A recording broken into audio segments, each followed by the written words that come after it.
Welcome to Global Watch. Please subscribe and hit the bell icon for more breaking updates. Across America's heartland, a single employer can be the heartbeat of a small town, shaping daily life, identity, and stability. In these close-knit communities, the local plant, or factory, isn't just a place to work. It's a source of pride, a gathering point, and often the foundation upon which generations have built their lives.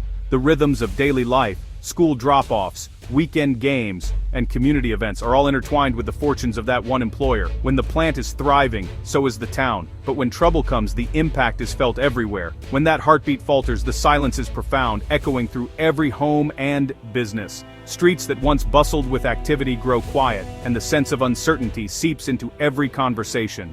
The loss isn't just economic, it's deeply personal, touching the lives of families, friends, and neighbors who have shared both triumphs and hardships together. The recent closures of Tyson Foods plants in Iowa and Kansas are more than corporate headlines. They're personal stories of families facing uncertainty and communities fighting for their future. For many, these plants represented stability and a sense of belonging. Now, families gather around kitchen tables, anxiously discussing what comes next, while local leaders scramble to find solutions. Decisions made far away have sent shockwaves through towns like Perry and Emporia, forcing them to confront a new reality. The ripple effects are immediate.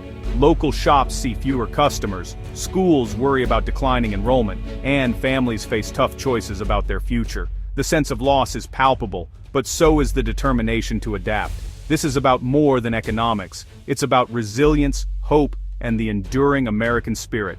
Neighbors come together to support one another, organizing food drives, offering a helping hand, and finding strength in shared purpose. The community's identity is tested, but not broken. As we explore these closures, we see both hardship and determination, people learning new skills, leaders building support, and communities refusing to give up. New opportunities are sought, and hope is kept alive through collective action and unwavering resolve. Their struggle and perseverance hold lessons for us all, reminding us that even in adversity, the drive to rebuild remains.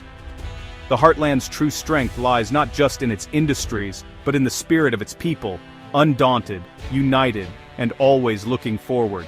Tyson Foods began during the Great Depression, a time when most Americans were struggling just to get by. In 1935, John W. Tyson saw an opportunity to transport chickens from Arkansas to northern markets, laying the foundation for what would become a household name.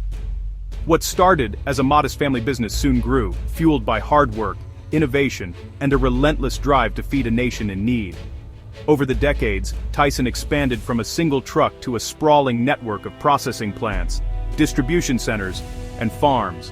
The company's growth mirrored the changing face of American food, evolving from local poultry to a global powerhouse supplying chicken, beef, and pork to millions of tables around the world. In towns like Perry and Emporia, Tyson's presence was more than just economic, it was personal. The plants weren't just workplaces, they were the heartbeat of the community, providing thousands of steady jobs and shaping the rhythms of daily life. For many, a job at Tyson meant stability, a chance to build a future, and a sense of belonging. Generations of families worked side by side, passing down stories, skills, and traditions. The bond between company and community ran deep, with Tyson sponsoring local events, supporting schools, and helping neighbors in times of need. Local businesses thrived on the steady wages Tyson provided, from diners serving lunch to hardware stores supplying workers. The company's taxes funded schools, parks, and public services, weaving Tyson into every aspect of town life. But this deep dependence came at a cost. When the plants closed, the impact was immediate and devastating.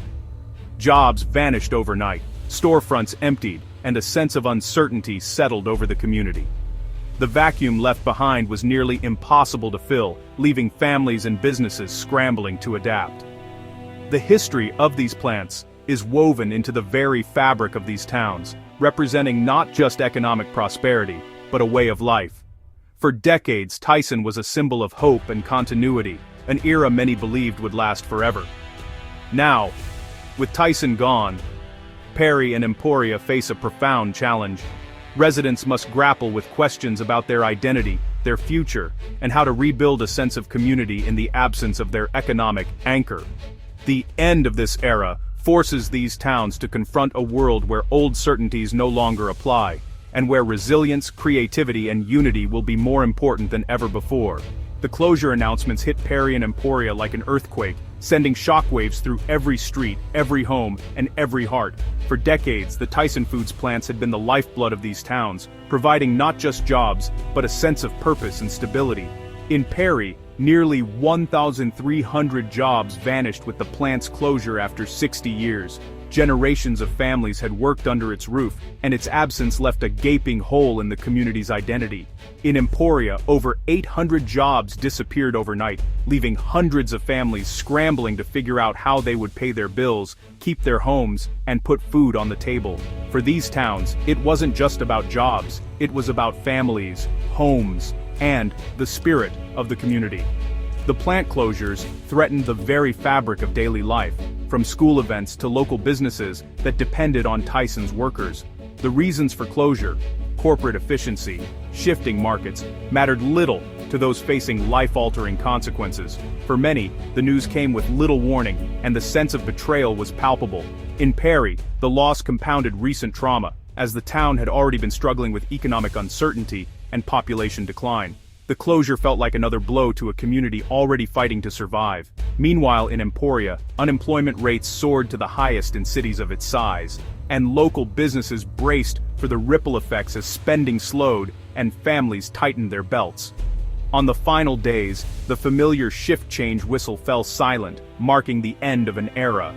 The sound that once signaled hope and routine was gone, replaced by an uneasy quiet.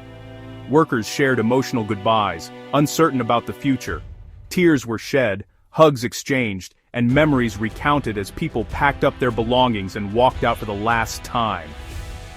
This place was like a second family, one former employee said. "I don't know what I'm going to do now." For many, the plant was more than a workplace.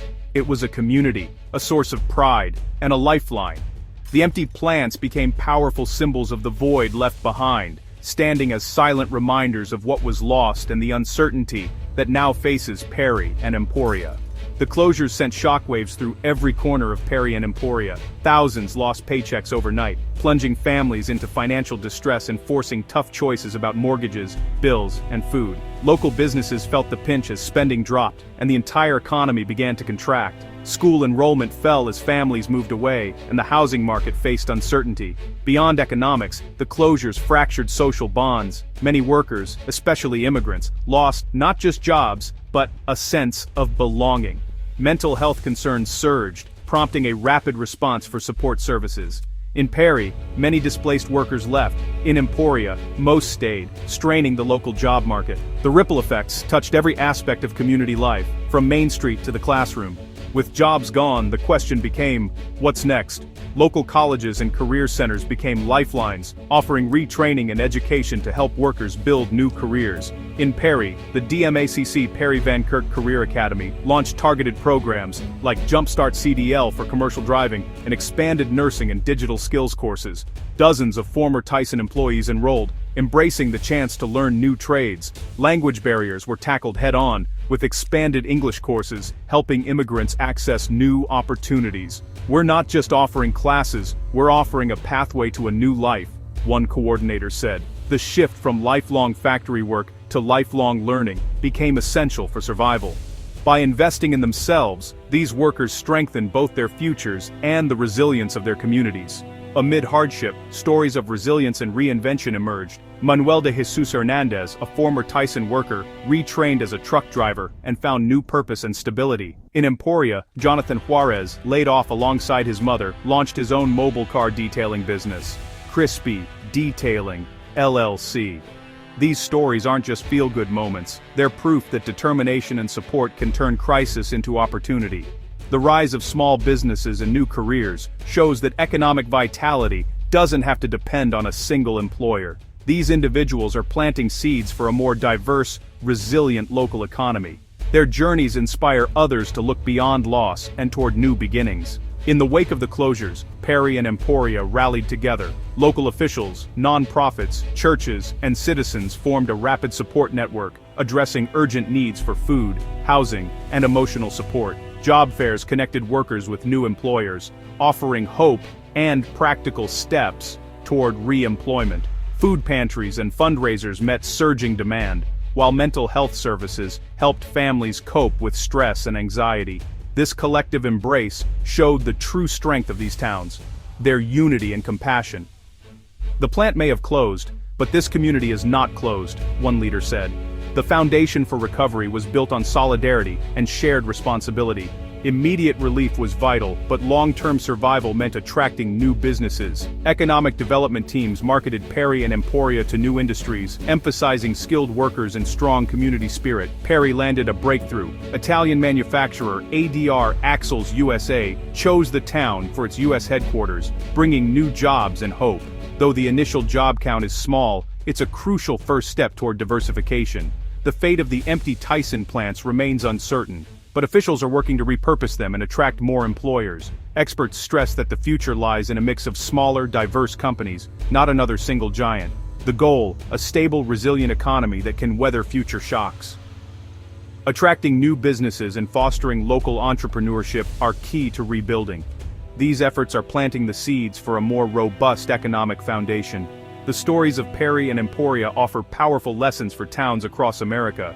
Over-reliance on a single employer creates deep vulnerability. Diversification is essential for long-term resilience. Community cohesion and rapid action, job fairs, food drives, retraining, are vital in crisis. Investing in education and lifelong learning prepares workers for a changing economy and attracts new businesses. The journey of these towns is a testament to American grit, hope, and renewal. Recovery will be long, but the foundation is strong, built on solidarity, determination, and a vision for a diverse future. Even when a town's heartbeat falters, its people can find a new rhythm and rebuild.